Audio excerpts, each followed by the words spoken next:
Hold on. Okay. Okay. All righty. You ready, Shelly? Go. Yep. Latrey, Kimiana, I just wanted to let you guys know it's Latrey, Deshaun, and Kimiana Grace. I just want you guys to know that your Auntie Kel loves you very much, and I did not know what was going on that day. I had to go to work, and where I went to work at in that town, I had no service. So don't listen to what your mom is pushing your head if you ever get back with your mom. I know you're in foster care right now, and I hate that because I miss you guys dearly. You were like my own kids. I helped raise you guys. I mean, Everybody help raise them. yeah, I fed you. Kimiana, I was there the day you were born. I took care of you. You got out of the hospital. You were like my own children. And I mean, I love you guys with all my heart as if you were mine. And I miss you guys dearly. I think about you every day. I mean, he can even tell you there's not a day that goes by that I mention you somehow or some way. I miss sleeping with you, little Trey. You know, you snuggling up with Aunt Sal and saying, "No, Mom, I'm gonna go sleep with Aunt Sal."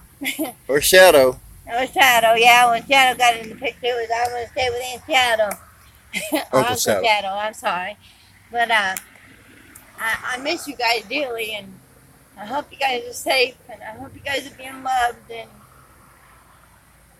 if I would have had the means of taking you at the time, I would have took you. Yeah. We would have took you. Well, I'm gonna be straight up and tell you guys the truth. Your mother was more worried about going to the hospital getting drugs and hanging with a drug dealer or a drug addict than taking care of you guys. I had warned her several times that night not to call the ambulance because she had drugs in the room, And drugs and she insisted on calling the ambulance and trying to blame it all on Michelle. Michelle didn't have anything to do with it. We tried to warn her. She likes to be the boss. She calls herself the Don. So she got proven wrong. You can't control everything. And if I would have been there, babies, I promise you, I would have took you with me. But I had no clue. I was going to a job. I had no service where I was at.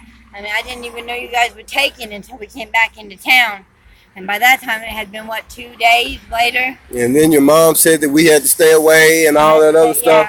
We weren't allowed to come around or go to the hospital or anything else because it was my fault that you guys were taken because I wasn't at the hospital. Guys, it's not my fault that your mom was doing drugs. It's not my fault that she was high when she went to the hospital. And taking you guys around in a dangerous car from state to state, prostituting. I mean, it's unsafe. I'm going to tell you guys the truth because I'd like to know the truth. If I was in that, matter of fact, I was in that same similar situation, except my mom wasn't on drugs and she wasn't a prostitute.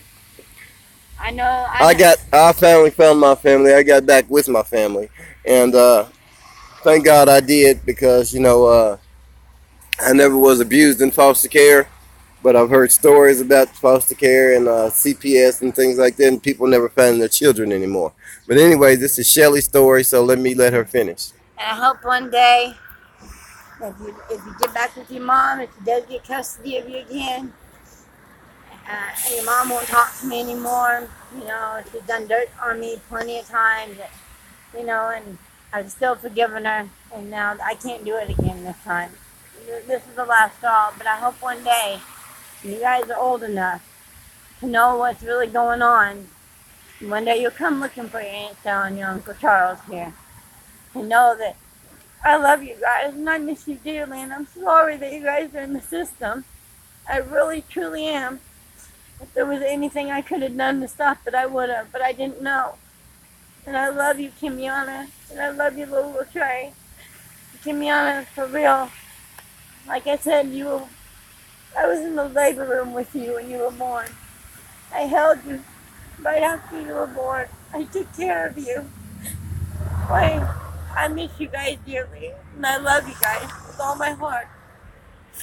And just to let you know, I'm going to keep it real with you. Your mother still was a drug dealer, and she's still ripping and running the streets, and she's still getting high, and she still really doesn't care about trying to get you guys back. Otherwise, she would straighten her life out. She quit the drugs. She quit trying to sell them. She quit trying to use them. And yes, I'm talking about you, September Johnson or September Milroy or whatever your name is.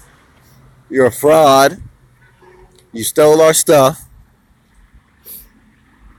You drive right past us, don't even think about it. But anyway, this is about Kimmy and Latreille, guys. I hope one day you'll come looking for us. I know I got a long ways to wait for you, Kimmy. And you used my family, bitch. So I have no respect for you. And as long as Shell's with me, I'm going to do everything in my power to make sure that she doesn't talk to you anymore. Believe that. Kimmy and Latreille. Yes. I hope one day you guys will come looking for me. And we can sit down and talk. And you can know the whole story. Not just what you're being told. Well, that is the whole story. Well, I know. She's a drug addict that don't care about her kids, that got everybody to watch you guys. Even me, a complete stranger. Even Drew, a complete stranger who had you in the bathtub and while he was passed out on Ren in a hotel and she hadn't known him for 2 days. When we walked in because you were cold because you had sitting in cold water. At the Sportsman Hotel. Yeah. With a known gangbanger. So anyway, I don't have anything against Drew. Drew's alright. He don't know anything about that wicked bitch of the East. So anyway, I love you guys. We miss you. And I hope one day you'll come looking for it. I love you guys dearly. I mean that from the bottom of my heart. God is my witness. I love you guys. Take care, baby. Sorry, y'all